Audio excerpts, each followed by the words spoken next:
Welcome back to the show. Well, Dana, I wish I could just grow instantly. Like, like how Yeah, you just did.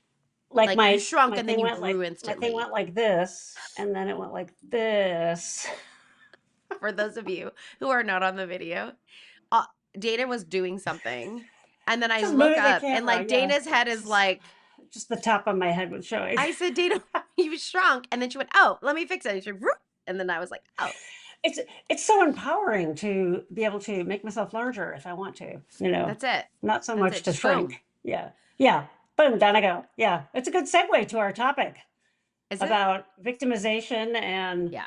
uh specifically sexual assault. This is a timely topic, Well, you know right? what? And let's give that trigger warning to anybody who's Yeah. listening. Like, we are going to be talking about something sensitive Yeah. today, which has to do with sexual assault and sexual abuse and Hmm. exploitation, kind of in general. So, Yeah. if this is a sensitive topic and that's too hard, we just kind of encourage you Yeah. then to skip this one, Yeah. and we'll catch you in the Or next one. you can download the transcript, and Yeah. then maybe it'd be different formats sometimes are easier or harder Well, depending that's how I on get your my needs. news. I can only read the Yeah. news. I can't listen or Ah, watch the news. I can only read about the news right now.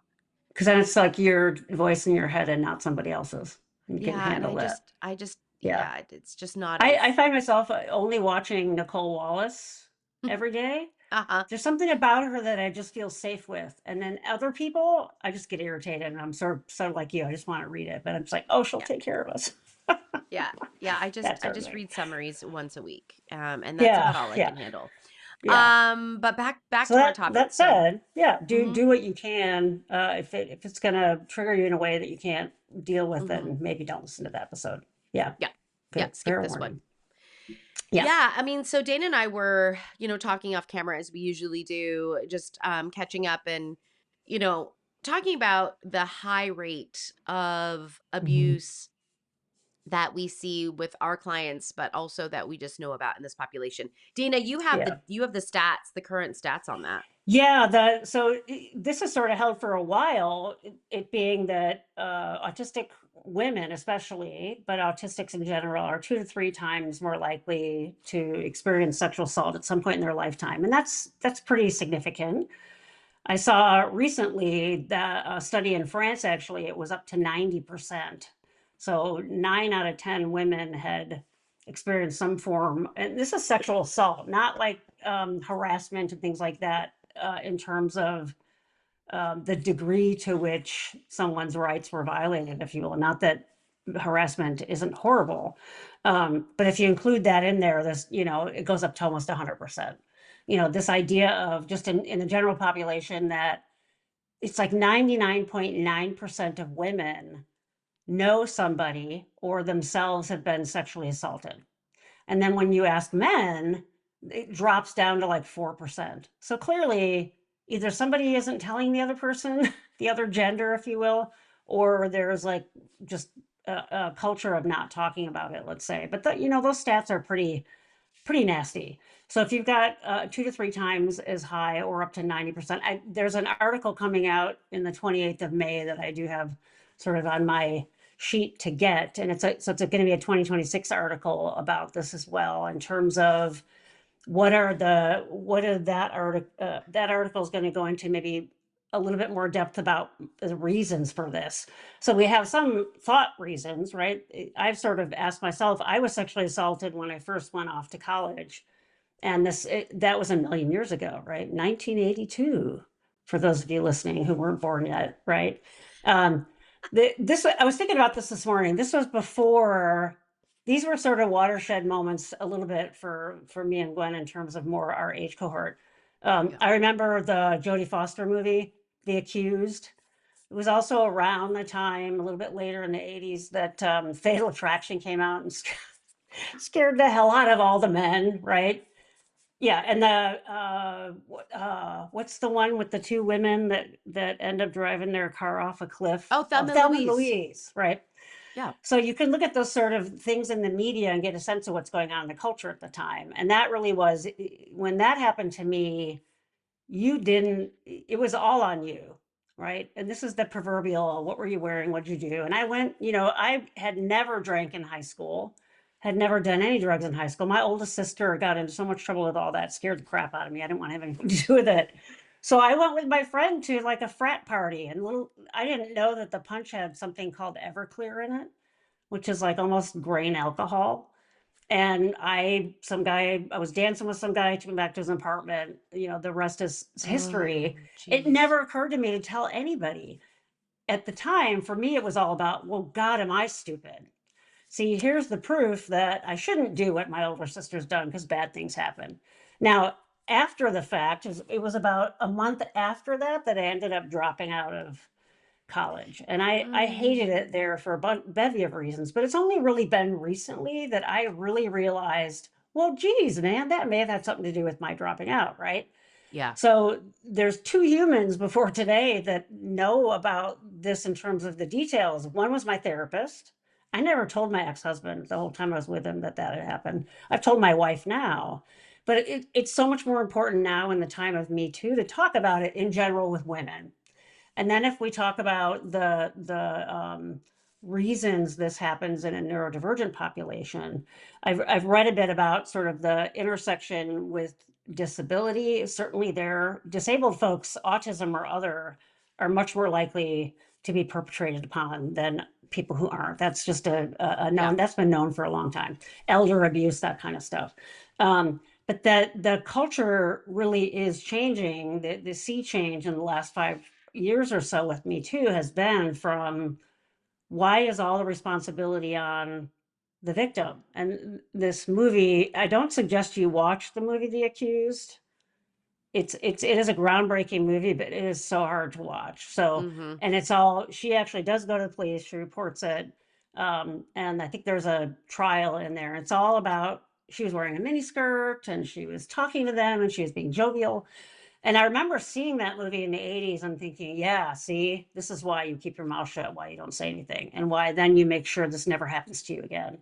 And now it's more about consent, right? Uh, and then we had this talk about privilege intersection, right? Was this 10, 12 years ago where this young man, white, pretty, smart young man, raped a woman in an alley who was passed out drunk? And he said, well, she never said no. And he got off. The judge was like, we don't want to ruin this young man's life. He's only, 20, and it's going to be his whole life. And it's like, what about this poor woman, right? Yeah. Now, 12 years later, we can hear that story and say, oh my God, that's horrible. But that was not, there wasn't a ton of outrage, at least public, about that when it happened, just to give you an idea sort of how the culture has changed. Now there's much more onus should be on the perpetrator, right? But we're also seeing this huge pushback politically around this. That's the cancel culture, and oh, I never know when it's okay, and this sort of male fragileness that comes out in response to this, because lo and behold, God forbid you be held responsible for something you're doing, right?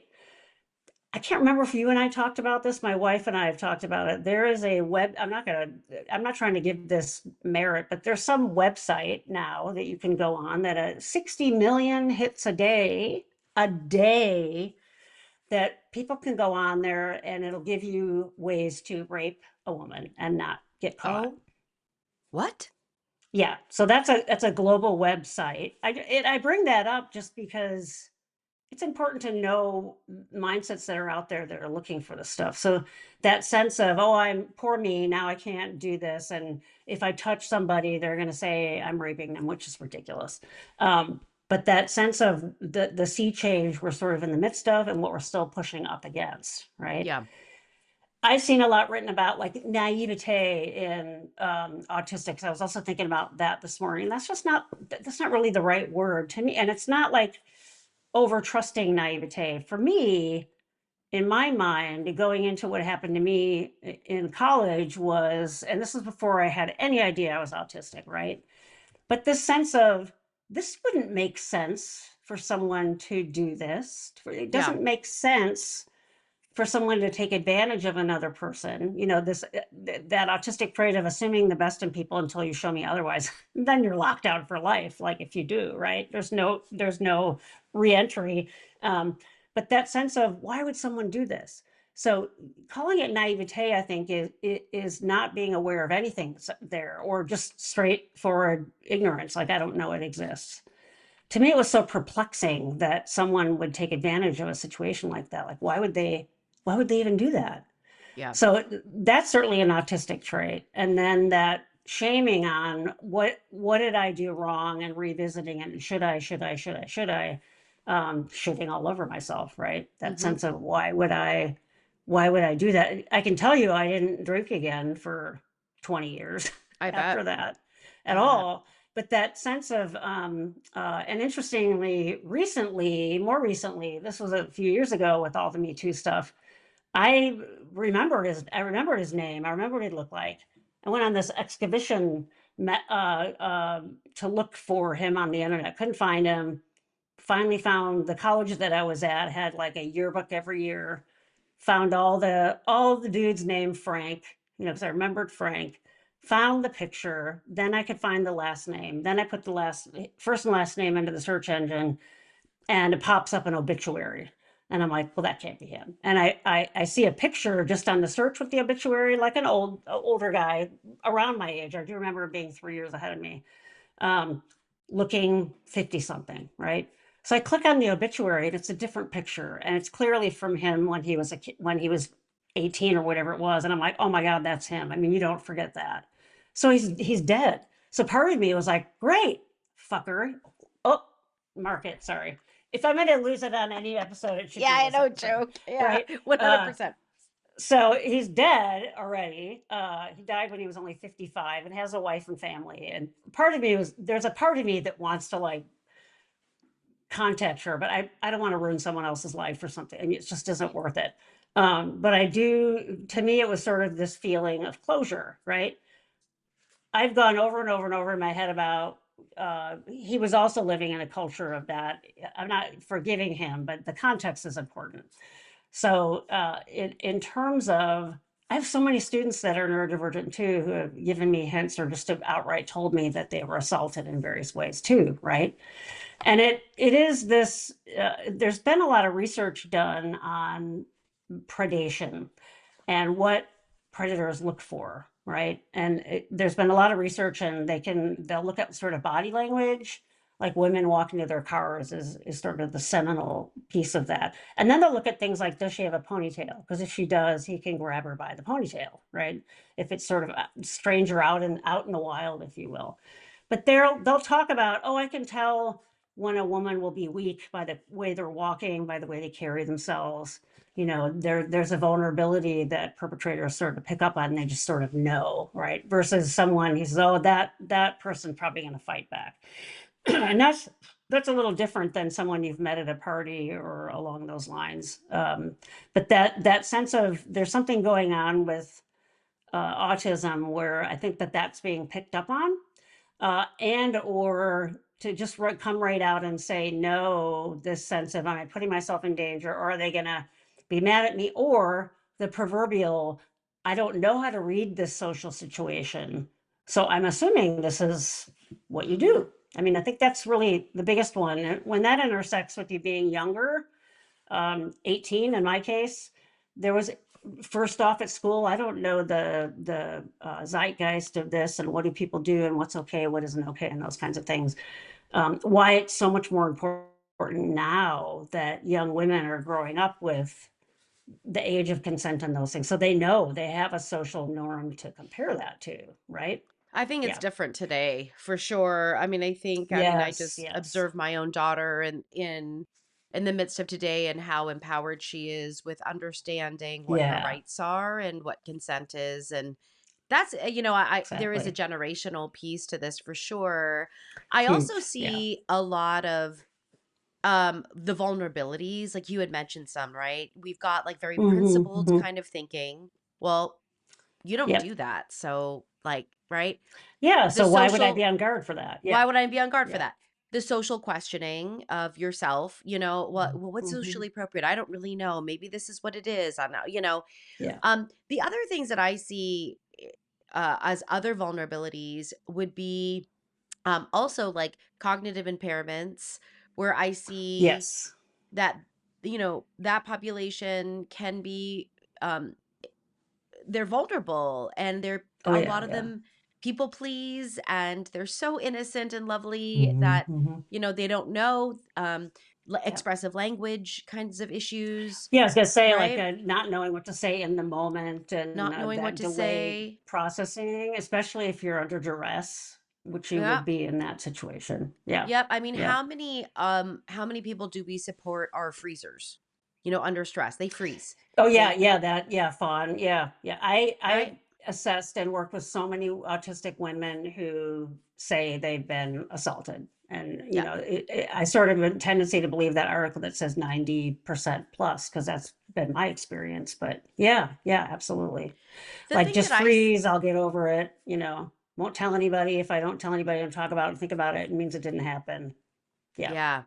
The yeah. thing that I see too, as one of the biggest risk protectors when I'm working with any client that has a cognitive or expressive language limitation, Mhm, right? mhm. Or Is just an issue, yeah. is sex ed.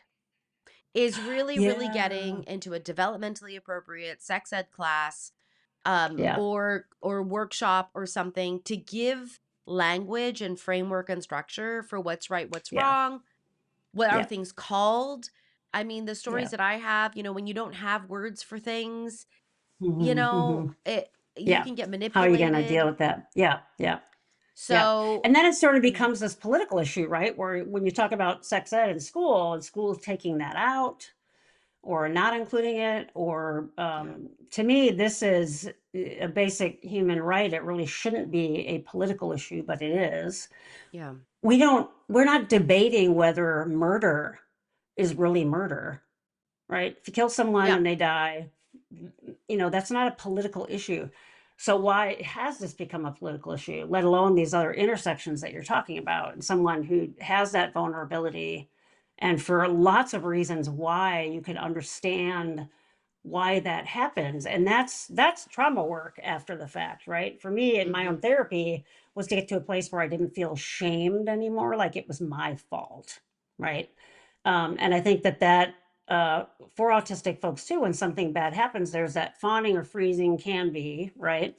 And then for me, an autistic brain will spin on it over and over and over, where we try to figure out what happened and how did it happen and what did I miss or did I miss anything, and rehearse that over and over and over to make sure that wouldn't happen again, or go to the nth degree and just never approach that at all ever again, so it never happens again. It's sort of more obsessive mindset that we have as well. There's so many reasons that make it ripe for it to happen, right?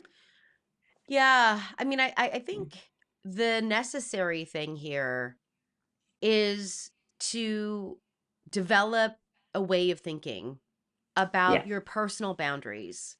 right. What are you comfortable with? What are you not comfortable with? Hmm. What would you say or do in those situations? Hmm. Don't be surprised completely, right? And I'm not Yeah, saying to yeah, live in a like I'm not saying to live on your heels or to live yeah, in defense, but like, because it can be hard under stress to yeah. advocate for yourself. I mean, Oh we've yeah. talked about advocacy burden in a Hmm. huge way on this Yeah, channel. I mean, yeah. how many episodes have we done on advocacy burden, right?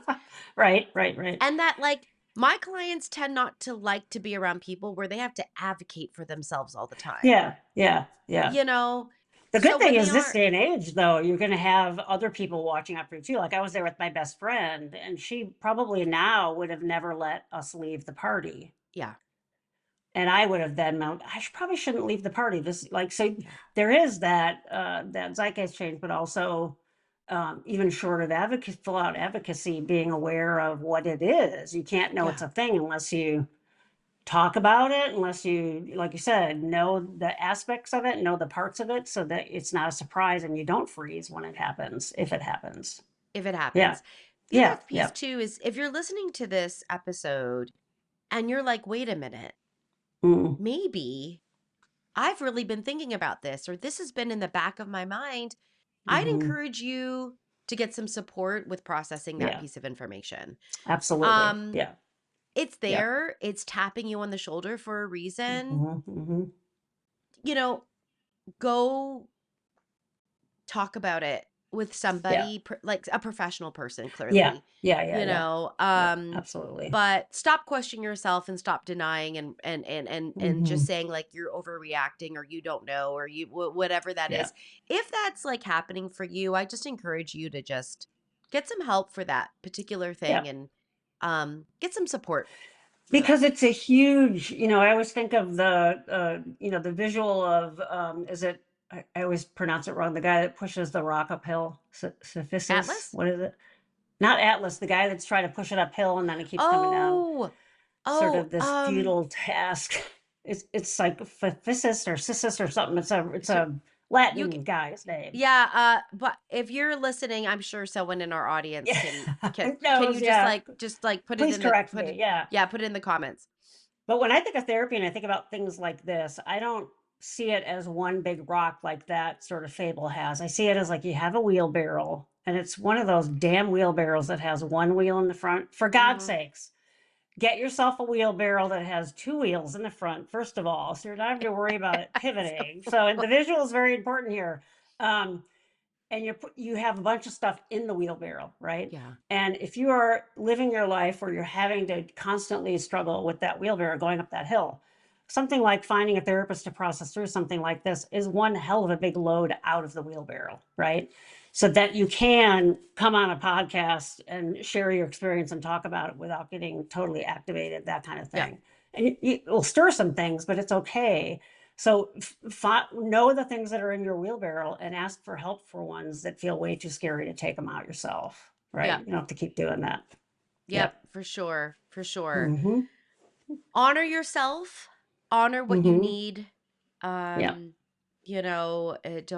don't deny yourself the support that you need. Yeah. And in So this day and age too, it is, the zeitgeist is changing, I think, for a really good way.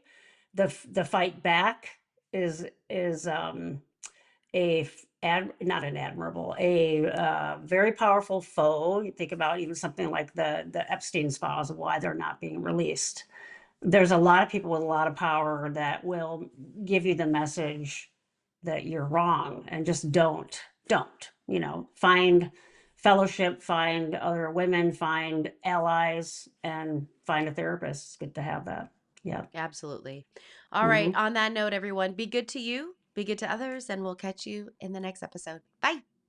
Bye.